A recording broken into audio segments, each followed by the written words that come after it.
Bismillah ar-Rahman ar-Rahim. Donc ici on est sur une place où il y a 3 mosquées. On a cette mosquée qui s'appelle Masjid al-Ghamama.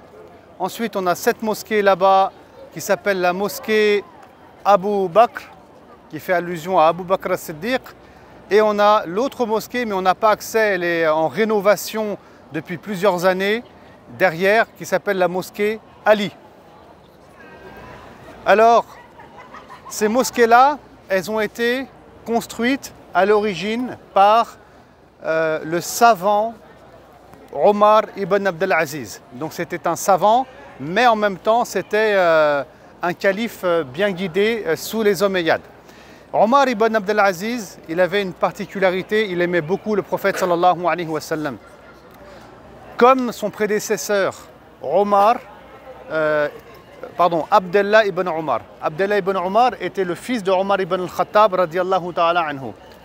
Alors, Abdallah ibn Omar, on va revenir un peu sur l'histoire, il avait une particularité. Partout où le prophète sallallahu alayhi wa sallam il s'est arrêté, lui-même il s'arrêtait. Même s'il n'y avait pas une relation avec la religion ou bien avec l'adoration.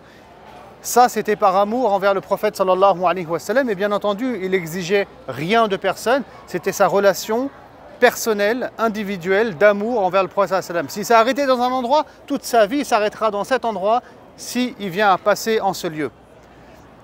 Et Omar ibn Abdel Aziz, il est dans la même dynamique d'amour. Et lui, il construira des petites mosquées dans tous les lieux où le prophète sallallahu alayhi wa sallam il a prié et où il a fait 2 raka'a, où il y a eu quelque chose, afin de marquer ces lieux-là. Et tout ça, c'est important à retenir, ça fait partie du patrimoine de notre religion, le patrimoine de l'islam et de la ville de Médine. Et ce qui s'est passé, c'est que ici, le prophète Mohammed sallallahu alayhi wa sallam, il a prié la prière de Al-Eid en fait. Au niveau de cette mosquée-là, il a prié la prière de Al-Eid.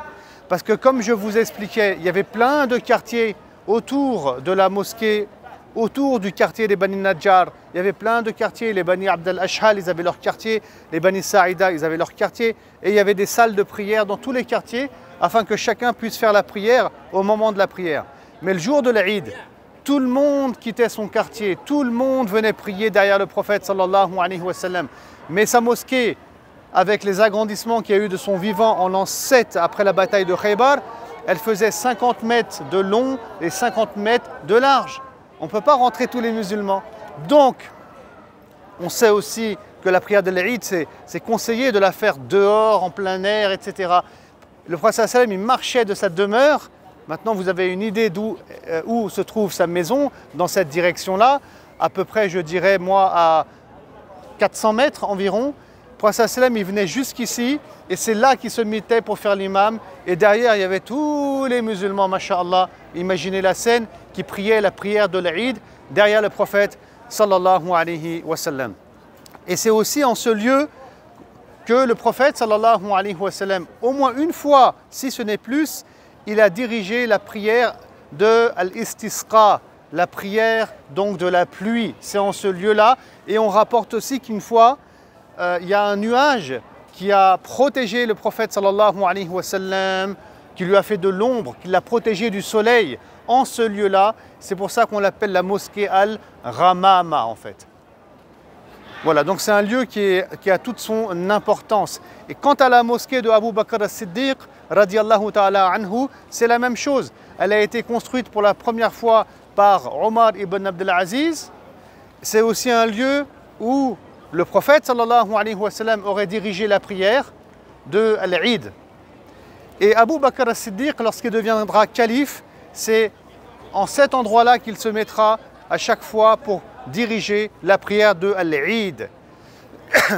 Ensuite, plus tard, quand Ali sera calife, il se mettra à ce niveau là-bas afin de diriger la prière de l'Eid. Et c'est pour ça qu'on a construit une mosquée à l'époque de Omar ibn Abdel Aziz qui s'appelle la mosquée Ali. Quant à la mosquée Omar, elle est quelque part dans les environs, pas bien loin. Le lieu il est bien localisé, mais il n'y a pas de nécessité à s'y rendre. Et enfin, on a la mosquée Ousmane ibn Affan qui lui a été le troisième calife de l'islam, le lieu où se trouve aussi sa mosquée, où il aurait dirigé la prière de l'Eid, c'est un endroit qui est connu, mais ce n'est pas en ce lieu-là, c'est plus loin derrière la mosquée du prophète sallallahu alayhi wa sallam. On connaît le lieu, mais avec les agrandissements, il n'y a plus de mosquée à notre époque. Voilà donc des lieux importants et on voit ici vraiment tout l'amour que les compagnons ils portaient pour le prophète sallallahu alayhi wa sallam. Ils négligeaient rien, ils gardaient des souvenirs parce qu'ils savaient qu'il y a des générations de croyants qui vont venir après et que tous ces points-là, ils sont historiques. L'histoire de l'islam et de la vie du prophète sallallahu alayhi wa sallam, ça fait partie de notre ADN en tant que croyants et c'est pour ça qu'il est nécessaire de s'arrêter dessus et de le rappeler, Inch'Allah.